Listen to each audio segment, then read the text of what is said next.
Hi, everybody. Good afternoon. Today we are talking about paw handling on our way to filing our dog's nails. Last week we talked about getting our dogs into a position that they can hold that makes it easier for us to do their nails. I showed training lie on your side and stay there, but there are other positions you could use if you want. And today we need to talk about actually touching the paws and handling the paws before we can file or clip nails. All right, so let's jump into our slides. If you can hear me fine, please give me a thumbs up or a comment just so I know that my audio is coming through. And if you have a question during the broadcast, you can post it anywhere under the video, wherever you're watching the video, and it will come up for me. All right, so paw handling.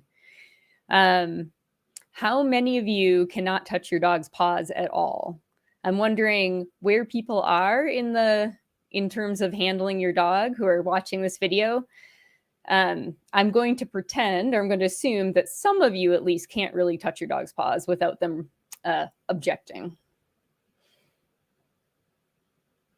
Okay, so who is this video for today?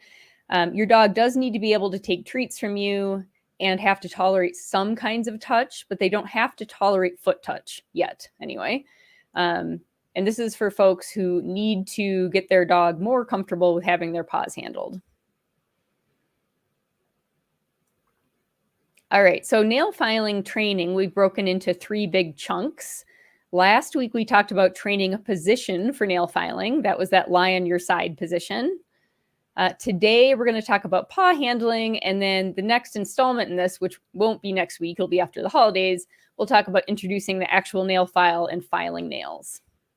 So today, we've got paw handling, which I think for a lot of dogs is the biggest sticking point. So we're going to spend some time on this. All right, how to get started. So like I said, I'm going to assume that a lot of you can't touch your dog's paws really at all without them at least, pulling their paw away. And so how can you approach this? How can you have an end to this training if you can't touch your dog's paws at all?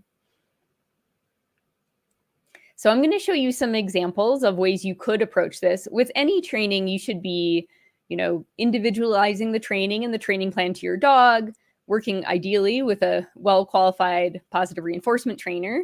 So these are just ideas. I don't know, I can't guarantee that any of these exact steps I'm going to show will be appropriate for your dog, but I'm hoping it'll give you just some things to think about as you develop your own training plan. So first question is, where can you touch your dog that they're happy with? Where on their body can you touch them where they won't flinch at all? Ideally, somewhere they even like to be petted. That's where we're going to start with this handling.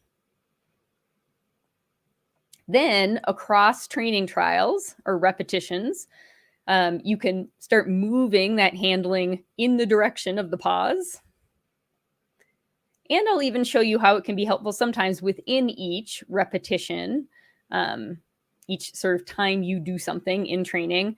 It can sometimes be helpful to start in a safer zone on your dog's body and move your hand a little bit while keeping your hand on your dog's body. You can make progress that way as well. And hopefully that'll make more sense once I show the video. Okay, so with any training, you want to know what you want at the end of training, what your dog can do now, and then what sort of parameters or details you can manipulate in between so that you can bridge that gap between what your dog can do now and what you want them to eventually be able to do. Some things to think about when it comes to paw handling, at least in the type of videos I'm going to show you today, include where you put your hand on your dog when you start the touch, start the training rep. You're going to put your hand somewhere in your dog's body. Where will it be? Where will your hand be at the end of that repetition of that training trial? Another important thing for a lot of dogs is whether you're just using an open hand, like how you would pet your dog, versus more of a grasping or grabbing motion. For a lot of dogs, having a hand kind of close around a body part is more concerning to them, so it's more difficult. And also 1 hand versus 2 hands. you're going to almost certainly need both your hands when you're filing or clipping your dog's nails. You'll need to, hold the paw with one hand and operate the file or clipper with the other hand. But we're going to start using one hand on the dog because that's usually easier. All right. And so you've got this kind of framework now, thinking about how can we get an into paw handling? What things can we vary? How are we actually going to implement this training? So the way I like to do it, and that I'll show you in the video, is I add the paw handling onto the sort of stay in position training that we did last week. So I'm asking the dog, oh, okay, can you stay in this position? How about now if I, touch your foot? Or as you'll see, usually touch somewhere easier to start. You're going to slowly work up to having your hands on the dog's paws, but most people whose dogs are kind of sensitive to handling, you won't be able to start there. You won't be able to just, train the lie on your side behavior and then just grab their paw and expect it to be okay. So I'll show you some ways that might work for you to work up to that. I always start with an open hand first. This is, of course, something that could vary with individual dogs, but for many dogs, having that open palm, just like petting your dog, is easier for them, less concerning than grabbing or grasping. Then we'll move on to just some gentle grasping of the foot.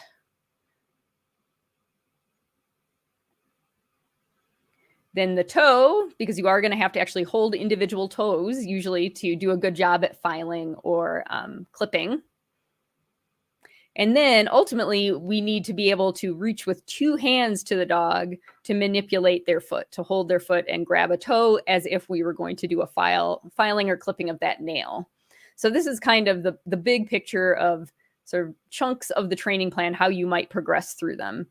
Like I said, most of you, you're going to have to work with your trainer or write your own training plan if you're experienced with that works for your own dog. But these are some things to think about. You could kind of use as a starting point. All right. Does anyone have any questions about that? About sort of the theoretical part, the technological or technical part, I guess, mechanical skills, before we look at the video?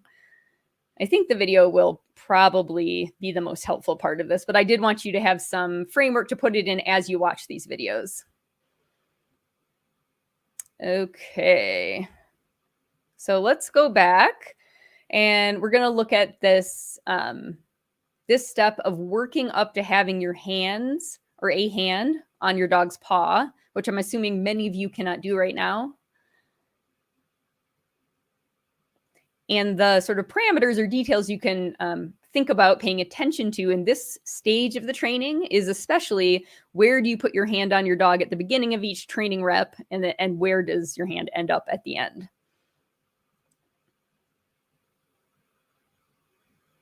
All right, so here's our little star of the show today, Pancake. And Pancake used to not tolerate any touch. And if you have a dog who doesn't tolerate any touch at all, this is, this is not the training you're going to start with. Nail filing probably isn't top of your list. And in this case, go on back a few weeks, I think possibly in part 1 or part 2 of our nail care series. I showed you some ways that we used, at least, to try to keep Pancake's nails worn down a bit when we couldn't touch him at all. So I'm assuming now you can at least touch or pet this dog a little bit. So here I'm going to start with a kind of handling that is Pancake's favorite. He really likes, and the kind of petting he solicits is scritching or scratching kind of under his chin and on his cheek. So the very first kind of touch I'm going to introduce to his lie on your side behavior is just that. So reach out, give him a little scritch, and that's it. And then reward him for staying put. Now over the reps, I may start there and start to move my hand a little bit. Oh, that was another rep of the same thing, just an easy pet. Now, I'm a little toward his shoulder. So those last few reps pretty much started and stopped in the same location. The touch started and stopped in the same location. Here you're going to see, I believe, me starting more towards the shoulder and then just moving my hand down just a little bit in the direction of his leg. So you see we have different starting and stopping points here for the touch. Always starting with the easier spot for him. There I got down to his elbow. And these aren't, you do multiple reps at each of these steps, but I didn't want to have you watch hundreds of repetitions. So just showing some examples. There I'm getting down to his leg. Little foot. There I touched his foot. Started up at his shoulder, which is an easier spot for him.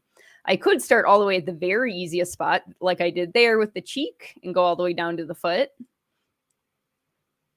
And I might over time want to migrate that starting touch point to something that's closer and closer to the foot, so I don't have to start at the cheek every time. So that's what I'm doing here. As I move down toward his foot, I'm actually starting. So I'm starting closer to his foot, but because I'm assuming that the foot might be the most difficult part, I'm stopping before I get there. So that's just, these are just short touches that go a little bit down the leg. There I went all the way down to the paw. Now just ankle to paw. So starting point pretty close to the paw. And then that was all front foot work. For back paw work, you can do something similar. A lot of dogs are I'm going to pause this. A lot of dogs are pretty uncomfortable with any part of their hindquarters being handled.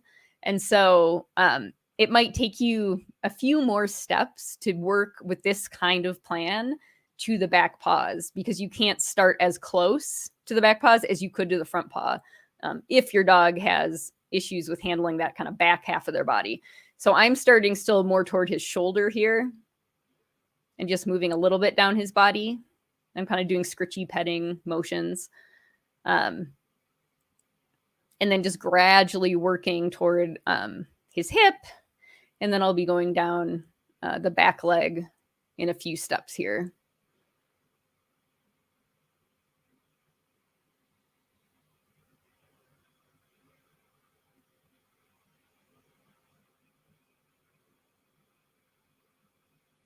So they're starting more near his rump and going all the way down then to the back paw. You could, if you needed to, start all the way at that cheek or that favorite petting spot if you need to, because a lot of times that first touch is what's hardest for the dog. That might startle a bit. And so, nothing wrong with starting at the easy spot and work all the way down to the paw. But over time, you may choose to move that starting touch point closer to where you want to end up, so it's not such a long journey to get to the paw. All right. If there are any questions about that sort of just getting hands on paws and the approach I just showed with Pancake, please put them below the video. Hopefully that helped sort of clear up what I meant by starting and stopping touch positions, like that being part of your training. Okay, so say now we can get our hands on the paw just like I showed, but we can't do much more than that. We're going to do some open hand touch to the paw, which is usually easier than grabbing the paw. Then I'll show you some how to introduce some grasping motion. And so for these, the three things where we can still manipulate where we're starting our touch and stopping our touch, that can still be important and helpful as you work through this training with your dog. And now we're adding this other variable, which is my hand open, or am I starting to kind of close my hand a little bit on the paw? All right, so in terms of starting and stopping, I showed this clip a second ago, but there's nothing wrong with starting all the way at wherever your dog's kind of safe zone is for touch. And it will probably be easier for them, but you may eventually want to get to the point here where you're just going straight to the paw. But do be aware, for a lot of dogs, if they hate paw handling, this is tough and it'll take you a while to get there. This clip was to remind me that if your dog already has a shake or a give paw, that's something else you can use for the front paw to just get them to put their paw in your hand.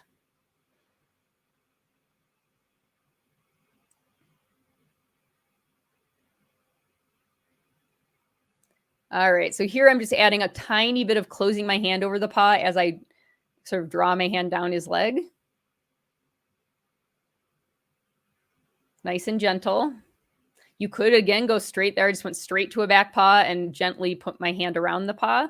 But again, that might be too tough for your dog. So just something to keep in mind, that if they can't do that, they still might be able to hold still for, I start higher up on their body and trail my hand down to the foot. All right, grasping toes. This can also be difficult for our sensitive pups. So again, you can start not right at the toe. You can start higher up. And I just kind of pushed one toe out between my middle finger and thumb. And make sure you do this with different toes. Don't always do the same toe on each, every time, because you are going to have to do every toe if you're clipping or filing. All right. And then using two hands. So how to introduce a second hand. This can be also a sticking point for a lot of dogs. And I think it's because, normally when we pet our dogs, well, I don't know if I should say normally, but often when we pet our dogs, we're just kind of doing it lazily with one hand while we do something else with the other, like look at our phone.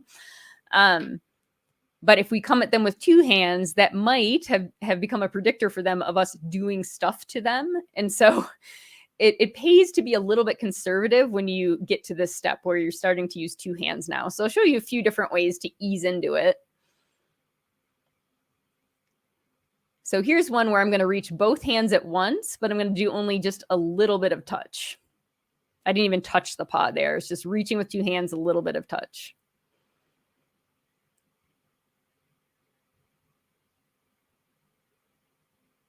And then adding a little, I'm still starting not at the paw. I'm starting higher up and moving down toward the paw. So you can still manipulate that starting and stopping touch position. This is another way that can be helpful, is getting the one hand in place first. And you can even leave it there for multiple reps, which I'm going to do here, I think, and bringing in the second hand. That can be another way to ease into two-handed handling.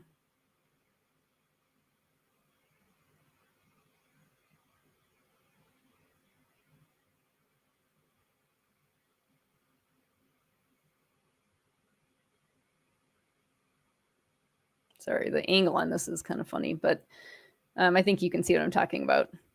And then there, I'm going right to the paw. So this is more advanced and kind of manipulating the toes. All right, so when to back off. So we had a question. I don't remember if it was on the YouTube channel or on the blog, but someone had asked, what do I do if when I try to touch my dog's paw, they bite me or snap at me?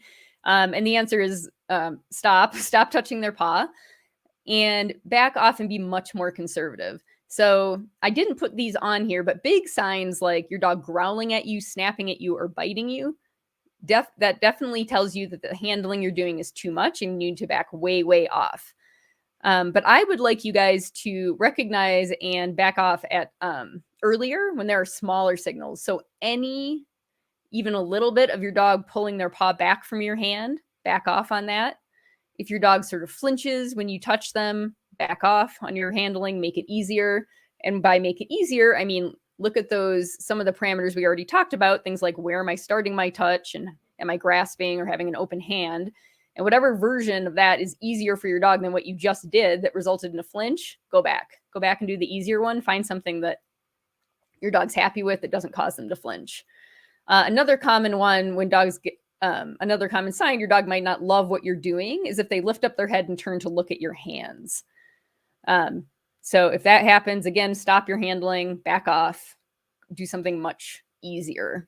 So just a few more subtle examples. I know you guys can recognize when your dog snaps or bites you or growls at you, but here are some little bit smaller signals. Here, Pancake turned and watched my hand. Here's another one where he's gonna pick his head up and kind of look. I mean, he may have been, who knows what he was looking at, but nonetheless, I would be conservative there and back off. And here's a very slight, see how he pulled his paw back just a little bit? I want you to back off if this happens. Now, I should say I want you to back off. You should talk to your trainer about this and work with them because I don't know your dog. I can't really give specific advice, but in general, if your dog is pulling their paw away from you, probably the best thing to do will be to make the training easier, take several steps back, because we don't want the dog to pull their paw back. One, if we then remove our hands, we're reinforcing them pulling their paw away, probably, which we don't want. And we also don't want our reaching for their paw to predict something that they're uncomfortable with. And I take my dog pulling a paw away from me as a signal that, hey, I don't really like that.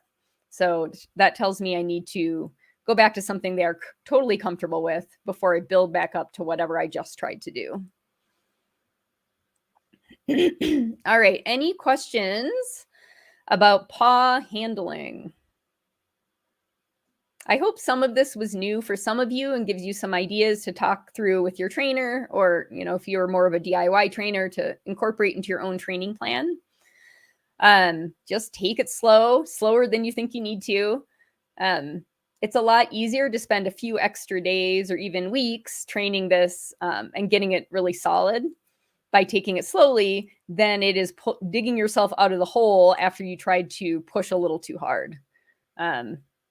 I have certainly made that mistake, and I bet some of you have too, where you push a little too hard one time, and if you've got a sensitive dog who tends to be a little suspicious of your motives in general, the next time you go to do that same thing, you're getting nowhere near them. So I know sometimes it can feel like it's taking forever or it takes way too much patience, but just remember your end goal is for them to be happy with what you're doing and for you to be able to get those paws in your hands so you can clip or file their nail and them being willing participants in the process.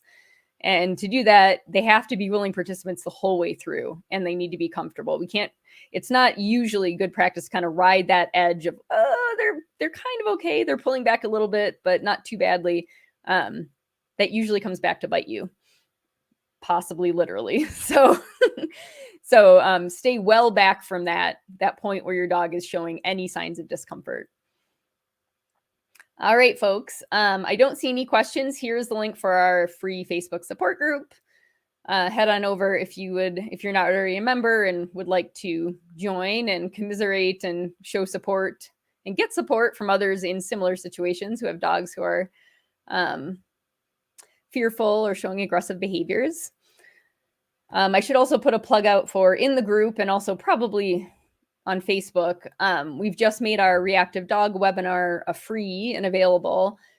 And I think I put the link above this video. So if you do have a reactive dog and missed the last time we offered that webinar, it's now up again. So feel free to go over and grab that.